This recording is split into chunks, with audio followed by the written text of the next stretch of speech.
Madame Leschwil, Monsieur Leschwin, Madame la Présidente, Mesdames et Messieurs des associations qui nous aident au quotidien à lutter pour le droit des femmes.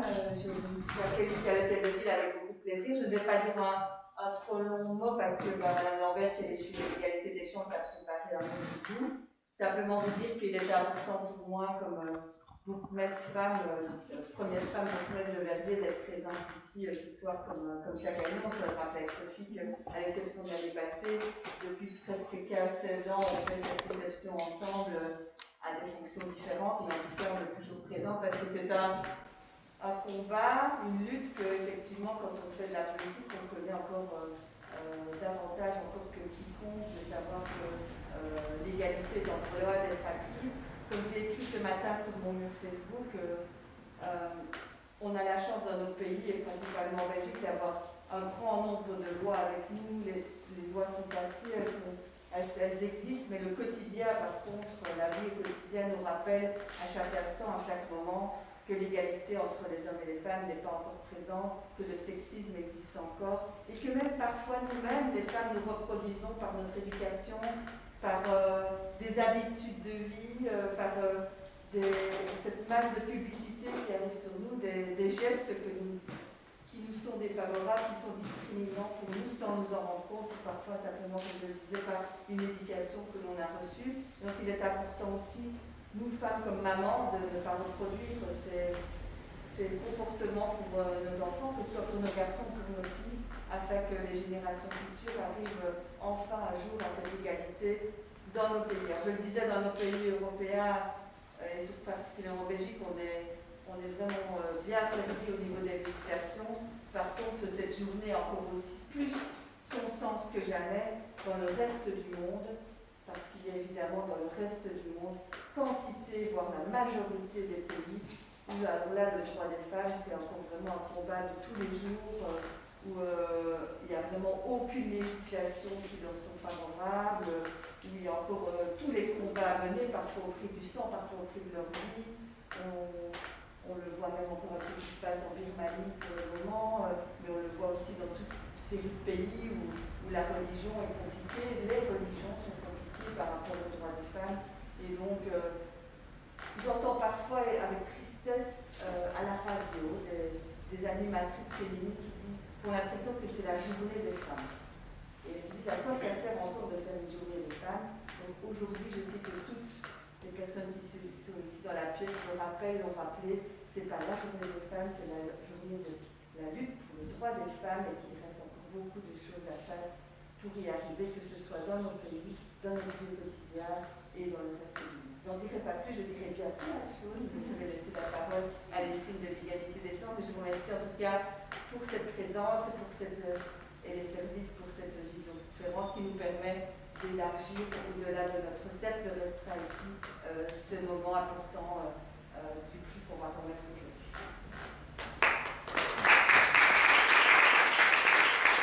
Voilà, Madame la Bourgmestre, merci. C'est vrai que je me joins à vos propos parce que même si nous avons eu depuis de nombreuses années l'occasion de nous réunir aujourd'hui pour célébrer cette journée, il reste quand même énormément de choses à faire pour les droits des femmes et de choses à souligner. Alors tout comme vous, je pourrais, je pense, sur la question parler pendant des heures. C'est pourquoi je me suis limitée à parcourir un petit texte pour justement ne pas perdre peut-être les premiers visionnages que nous aurons cette année sur YouTube parce que nous nous adaptons à cette période de Covid. Et donc, oui, vous remercier d'être présent aujourd'hui malgré la crise sanitaire et dans des circonstances un peu particulières, mais il nous tenait à cœur, à la bourgmestre, à moi-même, mais aussi à l'ensemble du collège, et je remercie Jean-François Chevenu pour sa présence, de célébrer à Verviers comme il se doit cette journée internationale du droit des femmes. Alors nous l'avons dit, beaucoup de revendications portées par nous les femmes depuis des décennies ne sont toujours pas entendues, que ce soit ici en Belgique ou même à l'étranger. Alors on ne peut pas cette année ne pas parler de la pandémie qui a touché évidemment énormément de monde, mais a surtout mis en lumière la fragilité et la précarité des progrès constatés, ainsi la nécessité d'agir pour une égalité durable. Durant cette crise sans précédent, beaucoup de personnes ont été touchées, mais les femmes l'ont été, me semble-t-il, davantage. doublement par la hausse du chômage et également par les pertes de revenus. Nombreuses sont celles qui ont dû quitter le marché du travail, alors que d'autres peinaient à concilier télétravail et vie personnelle. Souvent, toutes ces femmes étaient en première ligne, dans les services sociaux, dans les services éducatifs, dans les services de la santé, où elles occupaient majoritairement des postes jugés essentiels. Elles se sont trouvées plus exposées au virus. D'autres ont été confinées, malheureusement dans des situations parfois très difficiles à vivre, où elles ont été plus que jamais parfois victimes de coups et de violences intrafamiliales. Alors, aujourd'hui, il est important de nous mobiliser. Le week-end, nous avons déjà eu des actions de terrain et je tiens à remercier les partenaires pour leur mobilisation. Et aujourd'hui, nous allons remettre le prix Marie Mineur.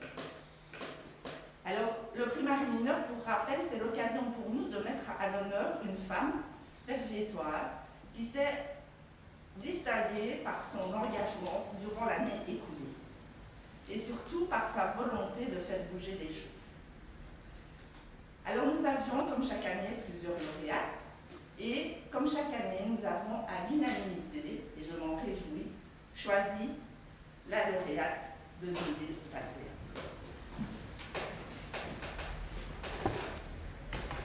Alors à travers elle, c'est également l'association qu'elle représente que nous voulions mettre à l'honneur. Et également la part importante que réalisent l'ensemble des femmes bénévoles dans notre vie. Toutes ces femmes qui s'engagent au quotidien dans l'associatif et qui, par la mise à l'honneur du prix Marie Mineur, pourront se sentir saluées. Alors, durant cette crise, nous l'avons vu dans plusieurs médias, beaucoup de personnes ont cousu des masques bénévolement après leur journée de travail.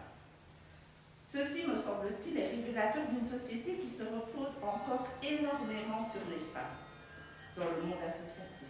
Car ces missions, et je vous pose la question, ne devraient-elles pas être rémunérées ou, à tout le moins, prises en charge par l'État?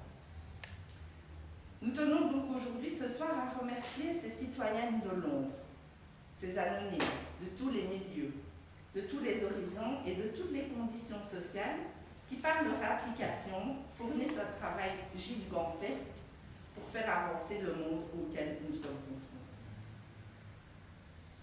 Alors aujourd'hui, c'est aussi cet engagement citoyen que nous voulions célébrer. En cette période de pandémie où, plus que jamais, le mot solidarité prend tout son sens. Et ce soir, c'est donc avec plaisir que je remettrai le prix Marie Mineur à une de ces femmes pour qui les mots entraide et solidarité n'ont plus de secret. Alors vous attendez impatiemment le nom de cette lauréate. On n'a pas de petit jingle, mais voilà.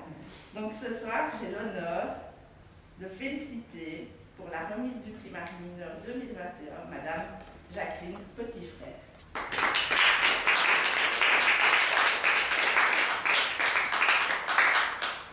Je vais vous remettre ceci, puis j'en permettrai de dire quelques mots sur votre parcours. Toutes mes félicitations. Voilà, je ne peux pas vous embrasser, je peux vous faire un petit check. Voilà, on va se tourner cette là.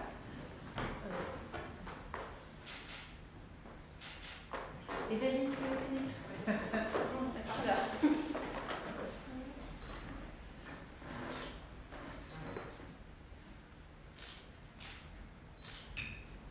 Merci. Voilà, donc Madame Petitfrère, toutes nos félicitations. Peut-être l'occasion de souligner, c'est pour ça que je mettais en avant les mots entraide et solidarité, que vous êtes administratrice et membre fondatrice de la SBL Indépendance et Dignité, une association que vous avez fondée en 2016 et qui vise à venir en aide aux personnes démunies de Verviers, mais également à offrir une aide humanitaire en Afrique. Alors, durant cette crise liée au Covid, votre ASBL, comme de nombreuses et de trop nombreuses, et j'ai envie de dire ASBL, ont dû faire face à un manque de dons, mais aussi à un manque de rentrée financière. Et donc, vous avez décidé d'être créative afin de collecter des fonds vu la fermeture de votre magasin solidaire.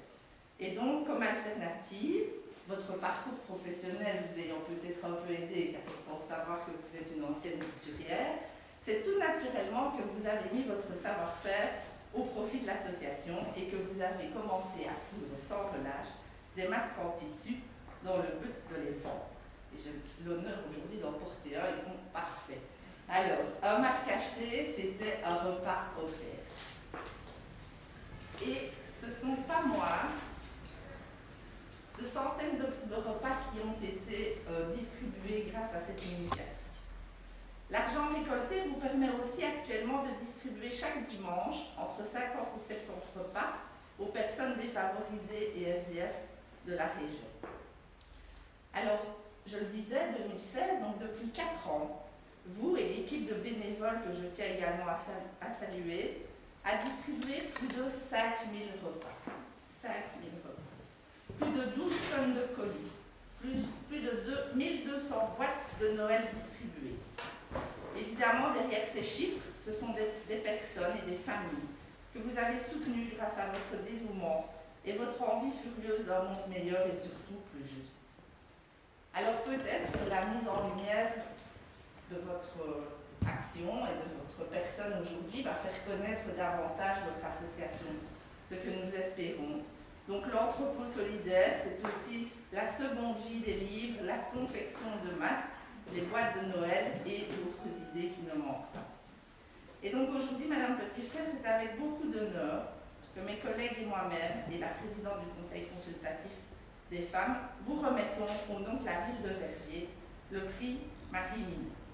Je tiens encore une fois très sincèrement à vous remercier et à saluer votre investissement au quotidien pour notre ville. Merci. Merci beaucoup.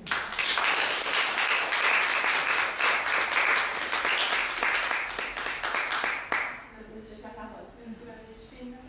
Moi, en tant que présidente du conseil consultatif, je vais me permettre de m'adresser directement à notre lauréate. Donc, Madame Petit-Frère, je suis ravie que le conseil consultatif vous ait choisi comme lauréate du prix Marie-Mineur. Ça nous permettait, à travers l'action que vous avez menée en 2020, de remercier finalement toute une équipe qui travaille déjà depuis quelques années au profit des filles de l'Union. Donc merci Madame pour toutes les belles choses que vous accomplissez. Je vais me permettre à la nom du conseil consultatif de faire une petite parenthèse sur notre agenda, parce que vous savez que, outre notre rôle de consultant à travers les dossiers qui nous sont remis par Mme Micheline-Lambert et M. Léchevin-Chapneux, nous remettons aussi le prix Marie-Mineur, mais notre mission est aussi de promouvoir la femme dans différentes sphères, que ce soit sociale, économique ou culturelle.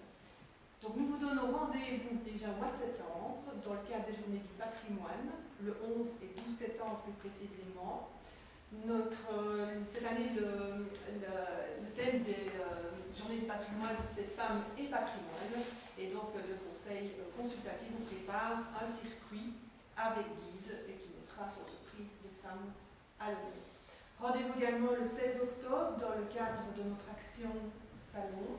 Après l'art, nous mettrons un autre métier en lumière où la parité femmes-hommes n'est pas encore gagnée. Voilà, ça c'était la petite parenthèse sur notre agenda. Madame Petit-Frère, encore toutes mes vives félicitations et je le plaisir de vous remettre les diplômes. Merci beaucoup. Merci.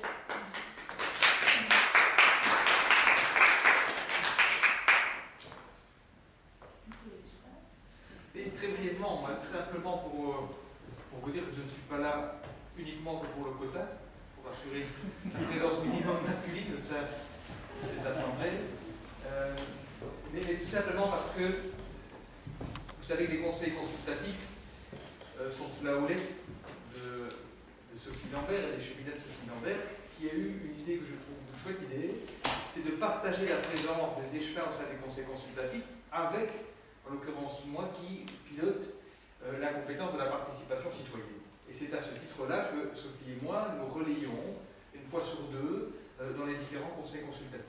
Alors, je ne vais pas répéter ce qui a été dit. Je vais, pour ce qui me concerne, me contenter de féliciter le travail du conseil consultatif, de sa présidente, ici présente, des membres qui sont là, et puis de ceux qui sont absents, celles qui sont absents. C'est un travail remarquable que réalise le conseil consultatif des femmes ce n'est pas uniquement ce prix Marie-Mineur, c'est toute une série d'autres manifestations qui ont déjà eu lieu, qui auront lieu demain.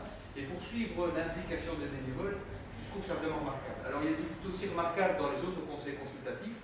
Et puisqu'on a ici une petite couverture presse et via les réseaux, peut-être inviter tout qui souhaiterait à un moment donné s'impliquer dans la vie de sa cité à rejoindre ces conseils consultatifs qui existent en différentes matières. Vous remercier, évidemment, de avoir terminé mon intervention sans féliciter la SBL que vous représentez et votre application au quotidien. J'ai toujours été surpris et formidablement ému quand je vois une application bénévole gratuite comme la vôtre. C'est vraiment remarquable et à mon nom personnel, et au nom de la ville, on vient de le faire. Je tiens à vous remercier. Je me dis que je n'avais rien à donner, mais si. Eh bien, moi, je vais vous mettre un joli bouquet. Merci beaucoup. Tu peux me donner notre ticket aussi. Attends, je vais chercher ma vérifie. Regarde, attends, je vais me servir de l'autre derrière. Et moi, je vous remets le livre sur l'histoire de la maison. Merci beaucoup. Merci. Voilà, ben, je ne sais pas si vous souhaitez dire quelques mots, nous offrir un petit cadeau. Vous avez déjà dit beaucoup de choses. Mais en tout cas, je vous remercie de m'avoir choisi et surtout d'avoir choisi notre ASBL, qui j'espère va lui faire énormément de bien, qui va être un peu connue parce que finalement, elle n'est pas très connue dans la région. Malheureusement, nous n'avons pas de budget pour faire de la promotion et de la publicité. Et pour les masques, je remercie mon mari qui, depuis 1 an, entend ma machine à coudre, qui entend le fer à repasser. Je remercie aussi mon petit-fils de 5 ans qui, pendant le confinement, dans toute la région de Stambert, avec mon fils, allait porter les masques dans les boîtes aux lettres. Il mettait ça dans son petit trotteur et il allait se balader. Et je remercie en tout cas de m'avoir vu. Et ce que je voulais juste un petit peu rajouter, c'est qu'on voulait aider dans la SBL les personnes d'ici et les personnes ailleurs. C'est-à-dire, je ne sais plus si vous en avez parlé ou pas, un petit peu, nous faisons des parrainages d'enfants aussi sur le Congo et le Burkina Faso. Ce n'est pas notre priorité, mais on venait d'une autre ASBL avant, j'ai connu Vanessa et d'autres personnes, c'est pour ça qu'on a créé quelque chose sur Verviers, et je voulais le signaler. Très bien, voilà, l'étape est tout.